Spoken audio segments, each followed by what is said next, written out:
Perusahaan kami itu PT Rekayasa Hijau Mandiri (RHM) dan ada satu lagi Hasta Mulia Teknologi. Itu perusahaan kami bergerak di bidang manufaktur, mengalami sukses atau belajar. Belajar itu yang sering orang bilang itu gagal gitu. Orang bilangnya gagal, padahal kalau saya lebih senangnya menyebutnya belajar.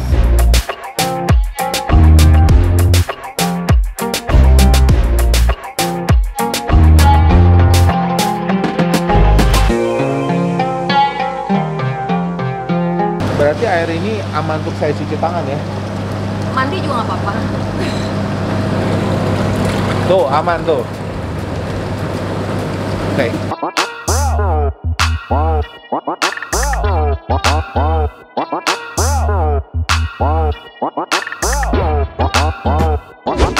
Selamat datang di YouTube channel saya, Bos Sugi. Hari ini saya berkunjung ke teman baik saya. Beliau seorang perempuan, tapi bagi saya ini beliau tuh tokoh inspiratif bagi saya. Banyak pelajaran yang kita bisa gali, bagaimana seorang wanita bisa memulai semuanya dari yang tiada menjadi ada. Jangan lama-lama, perkenalkan, ini teman baik saya, Vivi. Halo Bu Sugi, sampai ketemu lagi. Sama siang, Vi. Seneng banget ya bisa nerima kamu di sini sama tim ya gitu. Ya, terima kasih banyak. Vi, bisa sedikit cerita tentang masa kecil nggak, Vi? Masa kecil. Oh, maksudnya latar belakang keluarga ya? Latar belakang keluarga. Ya, saya Vivi Herawati. Terus saya anak pertama dari 9 bersaudara. Hebat ya, 9 bersaudara ya. Keluarga besar ya? Keluarga besar ya. Dari masih kecil sampai SMA saya di Jakarta. Kemudian kuliah di Bandung. Sempat kemudian ada karir juga sebentar di perusahaan Inggris di Cikarang. Selanjutnya balik ke Bandung sampai sekarang gitu. Boleh, Vi, maaf nih mau nanya nih. Masa kecil Vivi di keluarga kan mungkin ya, mohon maaf nih, kan orang pikir, kadang-kadang berpikir bahwa Vivi wirausaha itu adalah latar belakang. Kan kalau orang pikir, wah, kalau istilah zaman sekarang mah keluarganya dari keluarga sultan. Kadang-kadang orang berpikir, wah, dia ada background apa. Nah, itu kan sebenarnya kan nggak begitu ya, Vi ya. Vivi, saya mengenal beliau. Jadi boleh ceritain nggak masa kecilnya sebenarnya kayak apa sih, Vi? Iya, sejujurnya ya masa kecil saya itu, saya dari keluarga yang cukup aja ya gitu, nggak kurang tapi juga tidak berlebihan gitu kan. Keluarga saya juga ayah saya PNS, pegawai negeri sipil di perguruan tinggi ilmu kepolisian waktu itu. Almarhum ya gitu, tapi juga bukan sebagai polisi, jadi di manajemennya gitu kan. Terus ibu saya itu punya toko lah, pedagang lah, dalam arti seperti itu gitu. Jadi saya dari masih kecil memang terbiasa melihat ibu saya itu merawat saya tuh sambil mengasuh anaknya yang 9 orang itu loh gitu. Itu seperti itu. Jadi ya itu mungkin latar belakang keluarga saya gitu ya. Tapi lucu juga sih sekarang ini ada salah satu rekan saya, dia nanya ke tim saya, Bu Vivi itu bapaknya jenderal ya katanya. Gitu. Kenapa Pak? Tim saya nanya, kok pede banget sih orangnya gini gitu. Bukan, ayah saya bukan jenderal. Ya kan berarti kan orang suka menyalahkan paradigma. Nah, Vivi kan berarti bisa memulai segala sesuatu kan banyak pelajaran di masa perkembangan hidupnya kan. Nah, itu bisa cerita nggak, Vi, kenapa sampai sekarang mungkin orang kan pikir, wah, ini punya perusahaan. Kita ngobrol sedikit, Vivi ini bergerak di perusahaan apa ya, Vi? Limbah ya, Vi ya? Perusahaan kami itu PT Rekayasa Hijau Mandiri (RHM) dan ada satu lagi Hasta Mulia Teknologi. Itu perusahaan kami bergerak di bidang manufaktur dan jasa. Jadi manufakturnya itu fokusnya di teknologi pengolahan limbah, baik limbah cair, padat, itu kan. Terus untuk jasa itu kita juga jasa pengolahan limbah. Itu nanti yang kedepannya mungkin jauh lebih besar di bidang jasanya gitu. Karena kedepannya instansi atau masyarakat itu lebih tertarik untuk menggunakan jasa gitu daripada membeli mesin, membeli satu plan gitu dengan harga yang begitu tinggi gitu ya gitu. Jadi gitu. Tapi kan nggak ada yang pernah orang menyangka kan bahwa Vivi dulu pernah jualan kosmetik kan ya, Vi, ya, dari pintu ke pintu kan? Iya, lu bisa. Rumah sakit ya kan? Iya. Iya kan? Berarti kan ceritain tolong, Vi. Itu kan orang pikir wah udah hebat begini. Masa nggak tahu latar belakangnya, Vivi? Bos Sugi nih, aduh buka kartu saya nih. Oh tapi nggak apa-apa. Kita emang sering bercanda banget gitu ya latar belakangnya. Jadi ya gimana ya, masa kecil saya ya sebagai anak pertama, saya merasa masa kecil yang bahagia ya gitu. Karena saya penuh perhatian gitu ya, jadi ngerasa jadi star lah waktu itu gitu. Cuman mungkin dari masih kecil nggak tahu kenapa saya itu selalu kayak ada pertanyaan, tapi yang waktu itu pun tidak ada jawabannya dan saya pun tidak berusaha untuk mencari jawaban itu gitu. Jadi melihat lingkungan, melihat keluarga gitu ya, sekitar gitu. Terus saya berpikir, emang manusia itu hidup itu lahir, besar, terus ya besar tuh remaja, terus dewasa menikah gitu ya. Lalu punya anak, punya keturunan, terus punya cucu ya, terus menikahkan anaknya, terusnya punya cucu, lalu kemudian death gitu ya berakhir, meninggal gitu ya. Itu. Jadi saya dulu mempertanyakan itu, apa siklus manusia itu hanya seperti itu gitu ya gitu.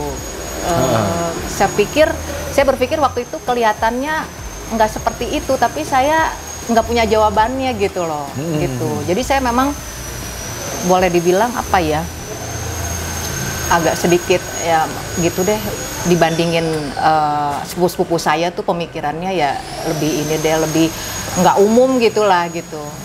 Orang mungkin istilah zaman sekarang mencari inti dan arti kehidupan. Bagaimana ibaratnya mengisi kehidupan ini dengan sejarah, mungkin ya, ingin membuat sejarah kali ya. Iya, atau mungkin di masa nilai kecil kali. Iya. Di masa kecil itu sih nggak kepikiran sampai ke situ sih gitu. Cuma saya berpikir kelihatannya tidak seperti itu harusnya gitu.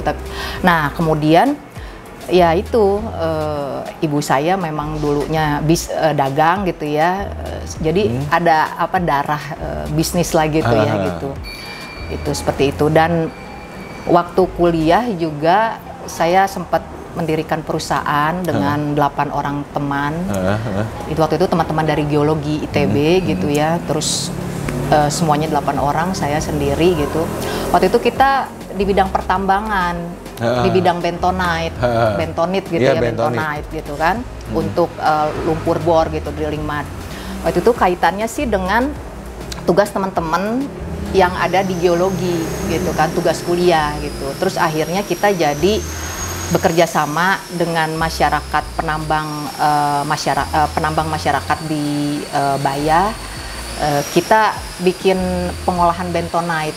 Bagaimana supaya bentonite ini kualitasnya untuk pengeboran minyak itu baik gitu. Itu seperti itu waktu kuliah ya. Terus tadi yang Sugi bilang apa ya, sempat jualan ya kosmetik itu kenapa kan Vivi kan berarti kan bisa diomongkan ini multitasking. Dia ada yang bentonite itu kan berarti dia lebih ke trader ya, Vi ya, ilmu pengetahuan kan. Bentonite itu kan produksi, jadi tambang, jadi semacam kayak kapur, bentonite. Nah, kenapa bisa sambil menjaga ini, kenapa bisa sampai jualan kosmetik, itu kan beda. Mungkin itu waktu itu sih semacam iseng juga ya gitu. Saya kan dulu teman kuliah saya ada ya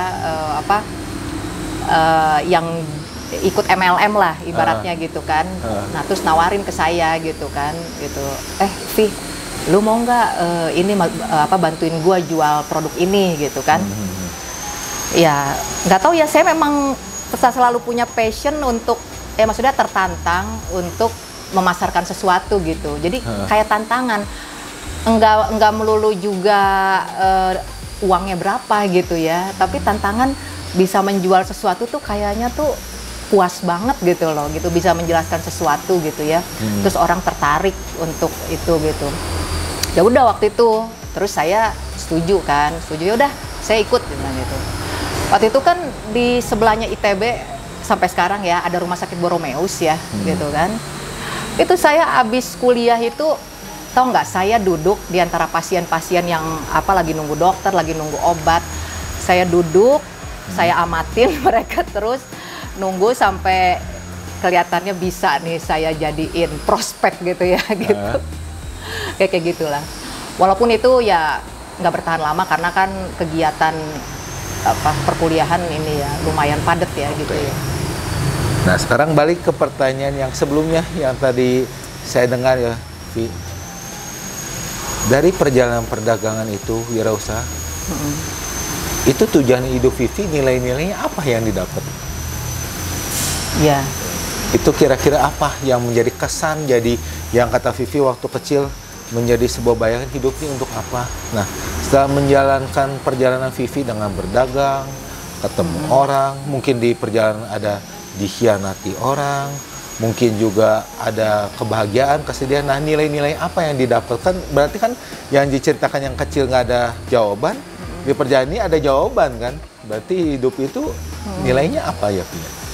Iya, memang perjalanan ya usaha ya atau bisnis itu semacam perjalanan spiritual juga buat saya gitu. Bagaimana saya memahami kehidupan, bagaimana saya memahami orang lain, itu tuh jelas sekali di sini gitu, di bidang ini gitu kan. Gitu. Karena banyak yang bertemu dengan banyak ya manusia dengan berbagai macam karakter. Ya, itu yang membentuk Vivi yang sekarang ini kan. Iya, sudah pasti itu. Iya. Jadi orang sering berpikir menjadi seorang entrepreneur itu mudah, kan enggak ya, Vi ya? Iya. Itu gimana, Vi? Kita cerita sedikit soal entrepreneur aja. Iya. Ya untuk ke yang muda-muda, siapa tahu kita bisa memberikan pandangan bagi mereka. Iya. Entrepreneur tuh nggak semudah itu, kehidupan tuh nggak semudah itu, betul nggak, Vi? Iya. Ya yang pasti semuanya adalah proses yang harus dijalani. Karena hidup itu kan sebenarnya hanya dua, mengalami sukses atau belajar. Belajar itu yang sering orang bilang itu gagal gitu loh. Orang bilangnya gagal, padahal kalau saya lebih senangnya menyebutnya belajar gitu loh. Seperti itu. Jadi entrepreneur. Sebenarnya entrepreneur itu kan entrepreneurship ya, itu suatu karakter. Jadi suatu karakter, di situ ada kemandirian, ada kreativitas, ada inovasi, gitu kan. Dan yang pasti adalah adanya kemanfaatan untuk solusi dari berbagai hal di masyarakat atau di lingkungan kita yang kita hadapi gitu. Jadi sebenarnya entrepreneurship itu menurut saya ya semestinya memang dimiliki oleh semua orang ya, semua profesi, mau itu karyawan, mau itu di satu perusahaan, atau ke dokter, lawyer, seniman gitu ya, semuanya deh. Semuanya menurut saya itu emang entrepreneurship itu jiwa atau karakter yang mesti dimiliki gitu. Nah, balik lagi ke masalah anak muda gitu ya, gitu. Saya juga suka sih gaul sama anak muda ya. 24 forever. Ya, oke. Semangat ya. Gitu. Jadi anak muda zaman sekarang kan karena ya melihat ya motivasi apa gitu ya dari para motivator apa segala macam. Oh ya, saya mau jadi pengusaha gitu kan. Saya mau buat usaha. gitu kan. Bahkan saya mau jadi apalah konglomerat segala macem gitu ya, gitu. Terus ketika ditanya, terus kamu mau apa? Nggak tahu, gitu kan. Nah, ketika ditanya nggak tahu, terus akhirnya yang mereka mindsetnya berpikir jatuh-jatuhnya itu adalah dagang. Nggak salah sih dagang itu bagus gitu ya, gitu. Tapi yang namanya selling atau dagang dengan bisnis itu beda, gitu. Kalau orang bisnis itu tuh dia ya dari hulu sampai hilir mikirnya gitu loh, yang diurusinnya dari hulu sampai hilir dari rangkaian bisnis dia. Tapi kalau dagang itu kan ada barang dijual gitu ya. Bagus juga sih memulai dengan dagang gitu. Tapi jangan dijadikan itu kayak apa ya, finish akhir gitu loh. Gitu. Kayak semacam finish akhir gitu. Jadi hanya karena berpikir materi gitu. Jadi pengen jadi pengusaha, ingin kaya, intinya kan gitu kan, gitu. Kalau keinginannya masih sisi materi, maka daya tahan kita, endurance kita dalam membangun satu usaha itu akan sangat lemah gitu loh. Karena ketika kita mulai usaha, itu pasti kita mengalami masalah yang disebut masalah itu ya. Kalau saya lebih nyebutnya peluang gitu loh. Sekarang ini, dulu masih ini ya, suka perkembangan hidup lah. Mungkin kita muda, kita lemah mentalnya. Setelah terlatih, mungkin kita anggap yang sebuah kecengangan kita ya mungkin sekarang menjadi pelajaran mungkin ya. Menjadi semangat. Lebih mature lah ya. Lebih mature. Sebenarnya mah karena ya itulah gitu perjalanan itu. Jadi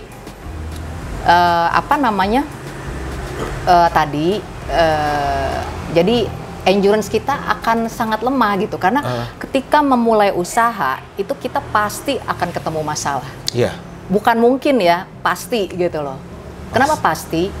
Karena ketika memulai suatu usaha kita memang harus terus belajar gitu loh.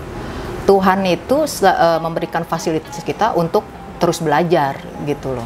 Jadi ya itulah bagaimana kita kreatif, berinovasi, membangun tim gitu kan, menghasilkan produk yang segala macam lah gitu kan. Di samping juga menghadapi kendala-kendala, ditipu rekan bisnis lah gitu kan, terus atau macam-macam lah biasanya gitu ya gitu. Nah, kalau kita visi misinya itu dibuat sejauh mungkin, itu daya tahan kita tuh lebih kuat gitu loh, gitu. Saya pernah kok pada saat 2018 di mana mungkin tuh disebutnya masa-masa down saya yang kedua ya, 2018. Saya pernah waktu itu bilang, ngobrol dengan diri sendiri. Ya saya bilang Allah ya gitu. Ya Allah, apa ini bukan jalan saya gitu. Apa saya memang harus mengambil jalan lain gitu. Tapi saya tidak tahu apa jalan lain itu gitu loh. Karena selama ini yang saya tahu adalah ini gitu. Ini bidang saya gitu. Ini adalah cita-cita saya gitu kan. Nah, tapi nggak apa-apa kalau Tuhan mau kasih saya jalan yang lain, ya saya siap aja gitu. Gitu kan, maksudnya istilahnya mungkin bisnis bidang lain gitu loh. Misalnya buka rumah makan lah atau di bidang garment. Tapi sejalan dengan waktu kok saya ditunjukinnya tuh masuk ke jalur ini lagi gitu kan. Terus klien menghubungi terus apa segala macem gitu ya. Kok ke jalan ini lagi gitu loh. Gitu. Memang sih dari situ saya punya satu kesimpulan ya. Ini bukan saya sombong ya gitu ya. Ya tapi kadang sombong itu wajib bagi yang terbukti sih tetap sih ya. Nah pemirsa, hanya di channel YouTube-nya Bos Sugih saya bisa sombong. Memang gini ya, jadi saya punya semacam experience ya, pengalaman dari proses itu bahwa yang memang tidak bisa diambil oleh orang yang tidak bisa dihancurkan oleh apapun dari diri kita itu sebenarnya integritas gitu. Jadi ya kita bisa aja dalam kehidupan karir kita atau apapun gitu, kita bisa ditendang atau keluar dari sistem yang kita ada, bahkan satu sistem yang kita dirikan, yang pernah kita dirikan, kita harus out dari situ gitu. Tapi ketika diri kita itu punya apa yang disebut integritas itu gitu, iya mungkin itu yang pada akhirnya suatu frekuensi yang menarik itu gitu loh. Vivi itu tipikal orang yang menurut saya, dia kalau ada pekerjaan selalu inginnya apa? Cepat-cepat diselesaikan. Nggak ada yang namanya menunda. Betul nggak, Vi? Ini wanita, ya perempuan super unik. Dia selalu apapun inginnya tuh dapat. Saya harus selalu membereskan lebih cepat. Selalu kan? Iya, mungkin itu kalau tim saya udah tahu banget tuh karakter saya itu. Iya.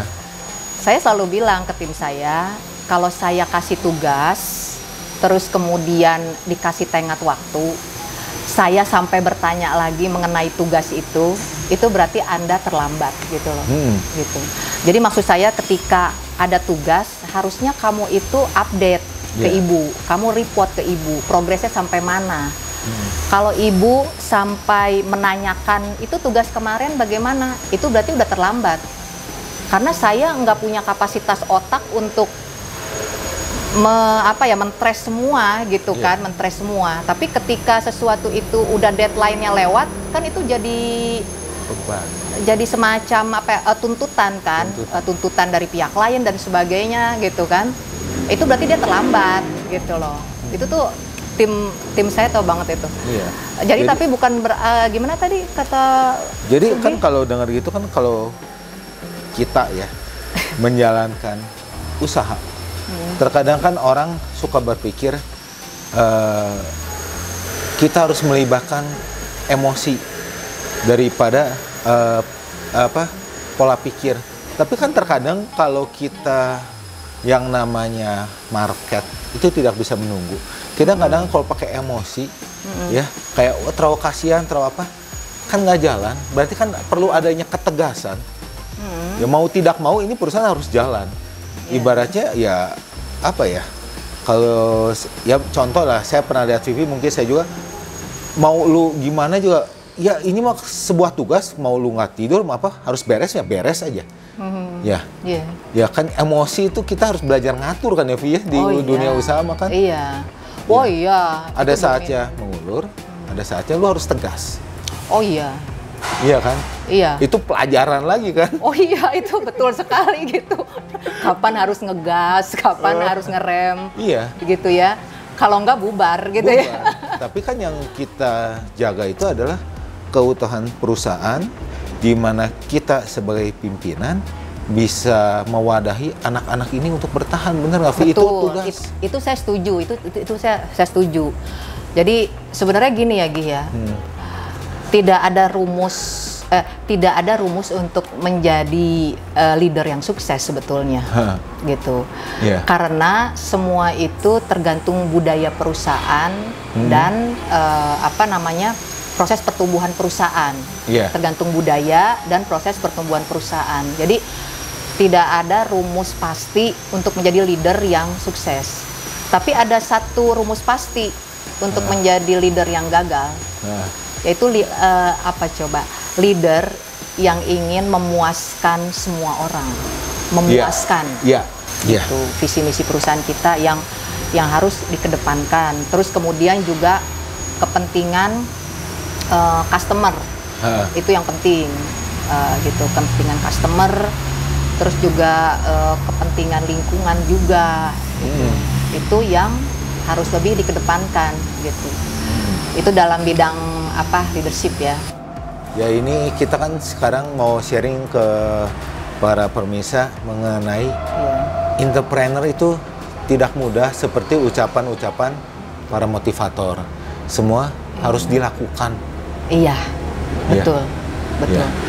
Jadi semuanya memang harus just do it juga sih gitu. Jadi sebenarnya kalau saya sih mikirnya tuh kalau untuk usaha entrepreneur itu 12-20% deh dari sisi logik. Sisanya itu memang kita tuh di-drive oleh keyakinan gitu, oleh belief. Sekarang mau tanya nih, Customer itu ya. tiap orang tuh kan di perusahaan kan pasti ada rahasia. Ini mah saya minta Vivi bagi satu aja. Apa yang membuat Vi ya, customer itu bisa balik terus ke perusahaan Vivi? Padahal kan di dunianya nanti setelah ini kita akan melihat pabriknya Vivi seperti apa. Jadi Anda semua punya bayangan. Ini pabrik apa sebetulnya yang membuat customer bisa percaya sama Vivi itu apa? Bagi aja satu rahasia, Vi. Iya. Emang di bidang bisnis yang saya geluti sekarang itu memang dalam tanda kutip ya, kalau dari sisi gender itu jarang lah ya. Jadi saya bisa bilangnya bukan kada ya, jarang gitu ya. Jadi di bidang bisnis saya itu ya sebagian besar itu ya bapak-bapak, kaum laki-laki gitu ya, gitu. Jadi apa namanya? Apa tadi Subi bilangnya? Satu rahasia gimana customer atau klien bisa percaya sama Vivi dan memilih perusahaan Vivi. Oh iya. Di dunia usaha yang banyaknya pria, yang mereka kan ya pria kan banyaknya sih ingin kontrol gitu kan. Tapi ini gimana customer bisa, ya ada monopoli, ada manipulasi, tapi mereka semua klien-klien Vivi itu bisa percaya ke Vivi itu apa yang kerahasiaan, ibaratnya brandingnya Vivi itu apa? Apa mereka semua bisa percaya sama Vivi? Oh ya, mungkin dari sisi hubungan kita dengan customer ya, dengan klien. Kalau saya sih merumuskannya 3F ya, 3F. Jadi bagaimana memposisikan atau memperlakukan customer kita atau klien kita, itu pertama friends, teman, sahabat gitu ya. Dua itu fans, jadi tahap selanjutnya dari friends adalah fans, menjadi fans. Tahap selanjutnya lagi adalah menjadi followers kita. Nah, jadi jadikan customer kita itu sahabat gitu loh. Jadi jadikan sahabat. Jadi tapi sahabat yang tulus ya. Maksudnya gini. Jadi jadikan customer kita sahabat itu, saya itu kan mesin saya itu kan terpasang di berbagai daerah di Indonesia ya gitu kan. Terus juga sering ada kunjungan factory visit, survei pabrik gitu kan. Saya selalu bilang ke customer saya, Pak, Bu, pokoknya kenal saya itu jangan karena tahun ini kita ada project ya, karena ada kerjaan ya. Kita harus silaturahmi walaupun di saat itu kita tidak ada pekerjaan gitu loh, kita tidak ada ya project yang dilakukan gitu. Pokoknya Bapak Ibu kalau ke Bandung itu harus kontak saya, kalau enggak saya marah. To be honest ya, sekarang customer saya itu sebagian besar ya jadi sahabat saya gitu, jadi sahabat saya, alhamdulillah. Terus kemudian setelah friends itu ya. Friends, usahakan customer kita tuh jadi fans gitu. Maksudnya fans ke perusahaan kita, fans ke produk kita. Kalau bisa sih usahakan ngefans ke kita juga ya gitu loh. Kitanya jadi branding sebuah interpreter yang kuat, sukses atau apa ya mungkin gitu kita punya personal branding lah sekarang personal disebutnya. Branding. Boleh nggak kasih lihat pabrik Vivi jadi semua pemirsa bisa tahu pabrik Vivi seperti apa. Tapi saya juga mau ada satu kata-kata nih dari penglihatan ya persahabatan kita kan jadi tahu bahwa perempuan itu di negeri kita itu punya nilai, punya kemampuan untuk menjadi leader. Setuju nggak, Vi? Ya, saya harap ya mungkin di Indonesia ini makin banyak para tokoh-tokoh wanita yang menjadi leader, karena saya percaya di negeri kita ini kan dulu ada Ratu Sima kan, Ratu Kalimanyat kan yang sempat jadi pemimpin kan. Ya, moga-moga ke depan banyak juga ya para wanita perempuan-perempuan yang strong yang bisa memimpin kali. Ya, mungkin itu kali ya yang saya pengenin. Iya. Gitu. Nah, sekarang gimana kalau kita apa? Sorry. Udah apa ngobrolnya udah? Ngobrol udah, saya pengen lihat pabrik Vivi. Oh, oke, sip, silakan yuk. Yuk, kita guys. lihat. Kita pergi lihat pabriknya yuk. Vi, ini kalau masuk ke pabrik lu aturannya apa aja nih? Oh, oke. Kita sekarang acara factory visit ya, gitu. Jadi kita jalan-jalan ke ruang display, juga nanti mungkin ke ruang produksi. Di perusahaan kami tuh ada SOP ya, ketika kita kunjungan, itu kita menggunakan apa disebutnya? Safety, peralatan safety. Safety equipment. Iya. Kita ikuti aja. Visitor. Visitor. Gua rasa gagah ya pakai ini. Selanjutnya kita masuk ke ruang display. Ruang display sih. Wih, ini mesinnya Iya. keren ya. Nah, ini mesin display untuk instalasi pengolahan air limbah, IPAL. Ini ya? Iya. Ini mesin display, ini generasi ketiga yang saya bilang tadi. Jadi ini sistemnya udah full otomatis. Jadi customer kita itu tidak perlu memutar tombol atau switch dan sebagainya. Ini semua bisa dioperasikan di layar sentuh. Nah, ini Pak Ipan ini Pak Ipan itu supervisor produksi kita. Satu tombol bisa langsung nyala semua otomatis. Tarik setik, Pak. Siap ya. Gimana? Harus keras. Nah, satu tombol itu bisa ngoperasiin semua mesin, Pak. Oh. Jadi nggak satu-satu, nggak perlu pompa, UP, nggak. Jadi satu tombol udah otomatis semua jalan. Yuk ke belakang. Produk kita brandnya ini Redox ya. Redox itu merek. Nah, sedangkan sistemnya itu Advanced Oxidation Process System. Jadi kita sudah tidak base bakteri lagi. Jadi kita kepada sistem yang lebih bisa diandalkan gitu. Ini udah ISO segala udah ya, Vi? Komplit kan? Iya, kami udah lengkap. Kami sudah memiliki ISO lengkap, ISO 9001, 14001 di bidang lingkungan, terus kemudian keselamatan kerja. Lalu kami juga punya sertifikat dari kementerian yang membawahi bidang lingkungan. Itu sertifikat TRL. TRL itu singkatan dari apa? Nggak tahu, gue jelasin. Maklum, bukan dunia usaha. Teknologi ramah lingkungan. Teknologi ramah lingkungan. Jadi kita udah punya certified TRL. TRL itu diauditnya oleh Kementerian Lingkungan Hidup dan Kehutanan, Kementerian Kesehatan, Kementerian Perindustrian, Asosiasi Teknologi, kemudian BPPT. Jadi itu tiap 3 tahun sekali kita diaudit, dan per 6 bulan kita harus buat laporan ke kementerian mengenai semua populasi produk kita dan kondisinya saat itu, maintenance dan sebagainya. Karena ini mesin display, jadi memang kita buka supaya customer kita nanti bisa melihat. Ini sebagai contoh, ini adalah limbah cairnya, kemudian ini adalah bak hasilnya, bak inlet, ini bak outletnya. Ini udah aman ya? Ini sudah aman. Jadi dalam arti kalau untuk rumah sakit memang kita ada baku mutunya dari kementerian yang mencaratkan itu. Tapi kita melebihi baku mutu. Oh.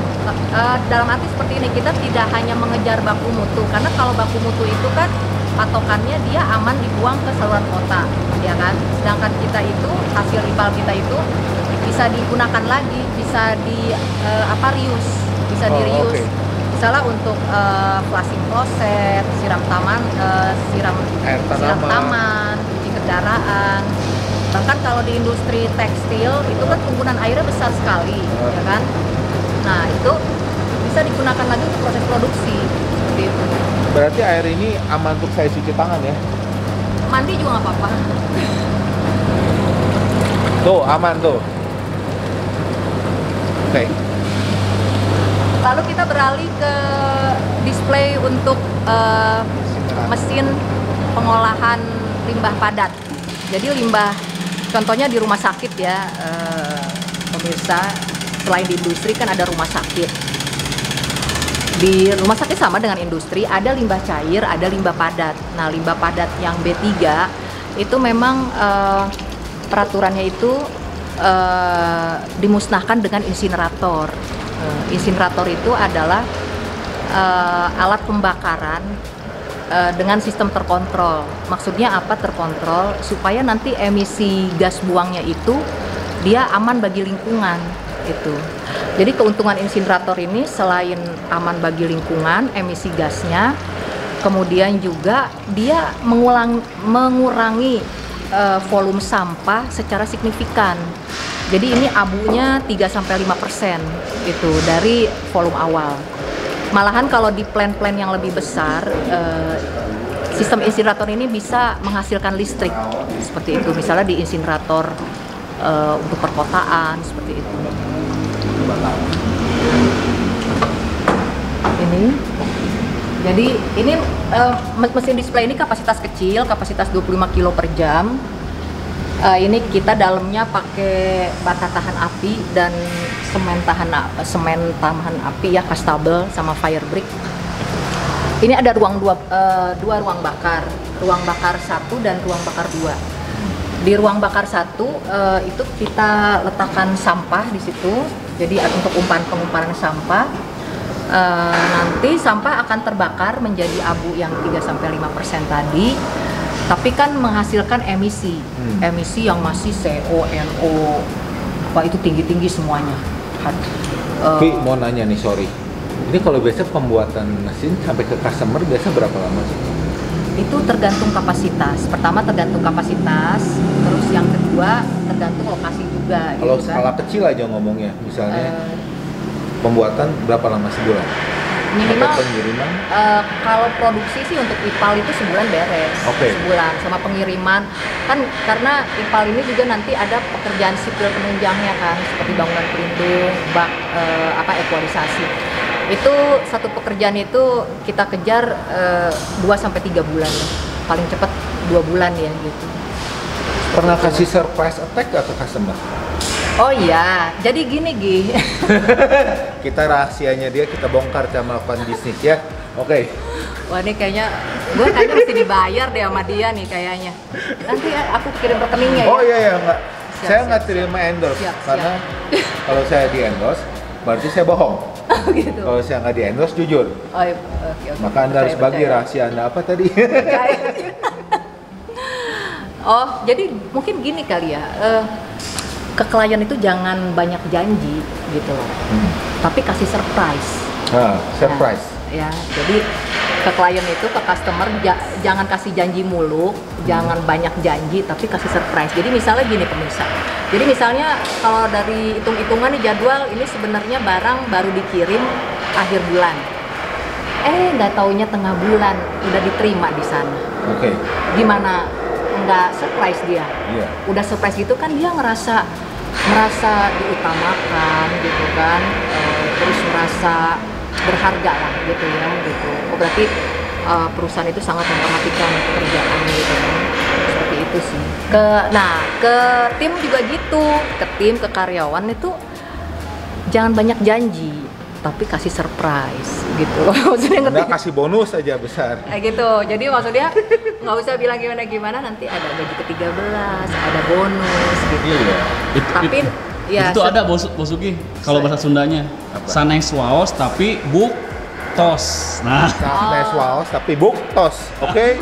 ada. Iya. Gitu. Nah, Vi, sebelum kita tutup acara, karena gua tahu di belakang ini tuh besar pabrik itu, tapi ini banyak kerahasiaan yang kalian gak boleh tahu. Karena kerahasiaan pabrik itu di belakang pintu ini.